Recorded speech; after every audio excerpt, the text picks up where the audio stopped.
Les vraies voix Sud Radio, c'est le Top Clic.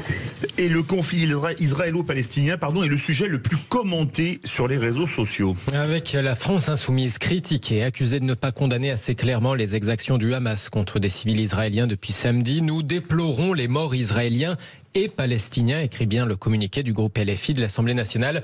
Mais ce communiqué débute ainsi, je le cite, « L'offensive armée des forces palestiniennes menée par le Hamas intervient dans un contexte d'intensification de la politique d'occupation israélienne à Gaza, en Cisjordanie et à Jérusalem-Est ». Communiqué critiqué par ceux qui estiment qu'il explique, voire presque qu'il justifie ces exactions du Hamas avant même de les condamner. Ce communiqué est une honte, répond par exemple le maire PS de Montpellier, Michael Delafosse. Le Hamas, dit-il, est un mouvement terroriste soutenu par des régimes obscurantistes et autoritaires. Face à la bronca, d'autres observent ce qu'ils voient comme des nuances au sein même de la France insoumise. Le député LFI Rodrigo Arenas se démarque de son groupe, estime par exemple sur Twitter la grand reporter du Figaro Sophie de Ravinel. Citation de Rodrigo Arenas également relayée par Edoui Plenel de Mediapart sur une boucle interne WhatsApp, une messagerie entre insoumis.